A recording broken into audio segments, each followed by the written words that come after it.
Penerokaan kepelbagaian bio serta sumber semula jadi ke arah pembangunan bioekonomi yang lebih mampan di Sarawak dirancangkan lagi dengan penubuhan sebuah majlis khas. Kita terus bersama Norsila Talaha di Kuching untuk perinciannya.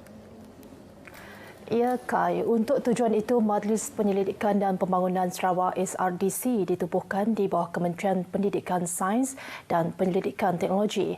Ketua Menteri Datuk Patinggi Abang Johari Tun Openg yakin penubuhan SRDC dapat menggalakkan inovasi dan memberi fokus terhadap meningkatkan keupayaan dan pendidikan dan pembangunan R&D sumber semula jadi di Sarawak selain mengkaji kesesuaian aplikasi komersial dalam bidang teknologi bio, aplikasi digital serta tenaga boleh diperbaharui.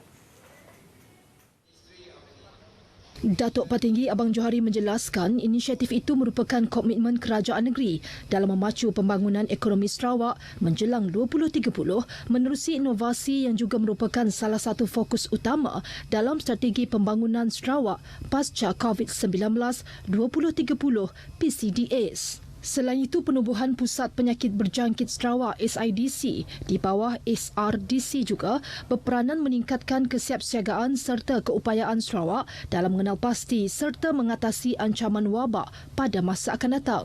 Ketua Menteri turut berkata SIDC berupaya untuk menguji keberkesanan ubat dan vaksin selain mendiagnosis serta menjangka potensi wabak penyakit. Beliau juga yakin SRDC dan SIDC akan memacu pembangunan modal insan khususnya dalam bidang sains bioperubatan sekaligus menjadi sebuah hub R&D yang mampu menarik pakar-pakar penyelidik dari dalam dan luar negara. Datuk Patinggi Abang Johari berkata demikian pada Majlis Pra-Pelancaran Pejabat SRDC dan SIDC di Kuching. Pada majlis tersebut, beliau turut menyaksikan pertukaran memorandum persefahaman di antara SRDC, Universiti Malaysia Sarawak UNIMAS dan Universiti Teknologi Swinburne Kampus Sarawak yang akan bekerjasama dalam aktiviti penyelidikan bioperubatan serta pembangunan modal insan.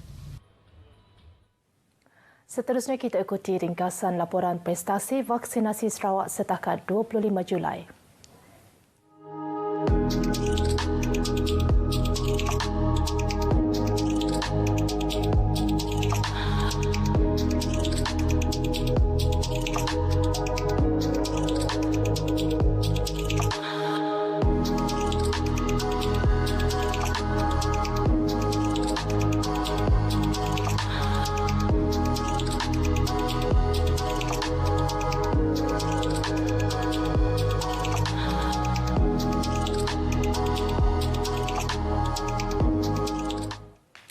Petugas Kementerian Kesihatan Malaysia KKM serta barisan sukarelawan yang dalam misi memberi suntikan vaksin kepada penduduk di kawasan pedalaman berdepan pelbagai situasi dan cabaran. Kekangan akses perjalanan merupakan antara cabaran utama mereka. Ikuti kupasan wartawan dan juru kamera Nasaruddin Stanley Kujat. Situasi seperti ini sinonim buat penggemar cabaran pemanduan pacuan empat roda. Namun bagi pasukan pemberian vaksin bergerak PPVB Klinik Kesihatan Tubau, ia situasi yang mendebarkan dan mencabar ketahanan fizikal dan mental.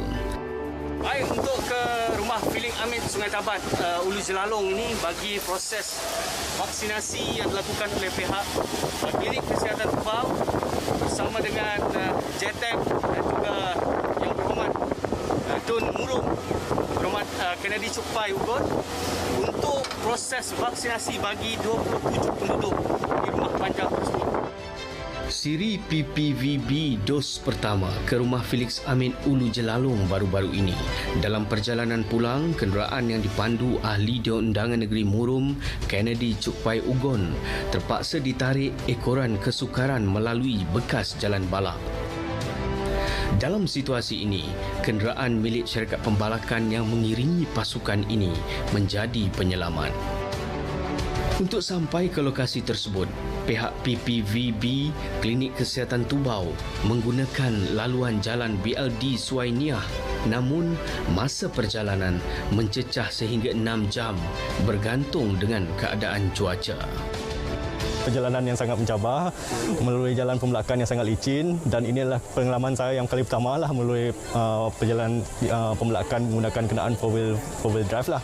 Sementara itu, satu lagi lokasi mencabar, iaitu Lusong Laku Murum, kira-kira lebih 300 km dari Bintulu.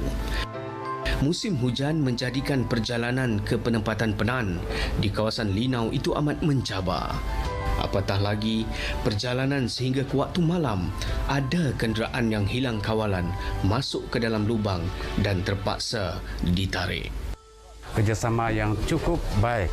Walaupun kita menghadapi cabaran untuk datang ke kawasan pedalaman dengan menggunakan jalan bekas bala ke kawasan ini tidak mematahkan semangat pasukan kita. Rasa sangat puas bila kita dapat pergi rumah panjang ke rumah panjang.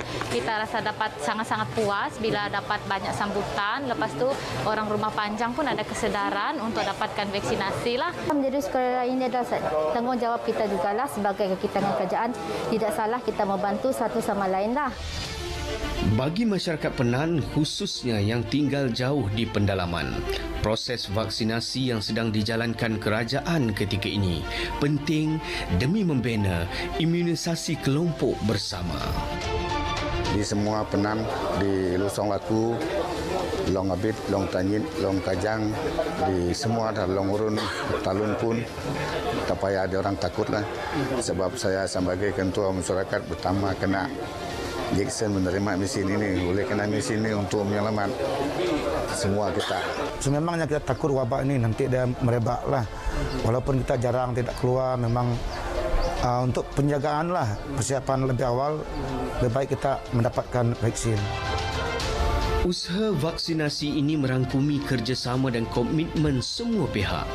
Justru, ia menjadi harapan untuk kita bersama-sama keluar daripada berdepan resiko pandemik COVID-19 ini. Laporan Nasaruddin Stanley Kujan, RTM.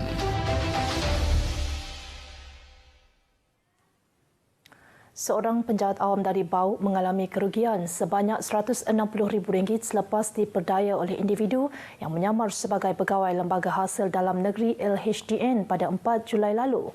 Ketua Jabatan Siasatan Jenayah Komersial, Superintendent Maria Rasid mendedahkan mangsa menyedari telah ditipu selepas menerima panggilan daripada institusi keuangan Jumaat lalu yang memaklumkan terdapat 2 transaksi pemindahan wang melibatkan akaun simpanan mangsa. Menerusi kenyataan media, Superintendent Maria berkata 2 transaksi berjumlah RM160,000 hasil pinjaman peribadi mangsa daripada sebuah institusi keuangan lesap selepas diarah suspek membuat pembayaran RM228,000 kepada mahkamah. Dedah beliau pada hari kejadian, mangsa menerima panggilan daripada suspek mengatakan mempunyai tunggakan cukai daripada sebuah syarikat, namun mangsa menafikan. Seterusnya, mangsa diarah membuat laporan polis secara dalam talian dan telah berhubung dengan 2 lagi suspek yang juga menyamar sebagai pegawai dari cawangan jenayah Ibu Pejabat Polis Kontijen Pahang. Bagaimanapun, mangsa dikatakan telah terlibat dengan aktiviti pengubahan wang haram dan dadah. Bagi membersihkan nama dan menyelesaikan kes jenayah itu, mangsa diarahkan mengisi maklumat peribadi dalam aplikasi MyBNM. Sekian berita dari Sarawak. Kita kembali bersama Kai di Angkasa Puri. Silakan.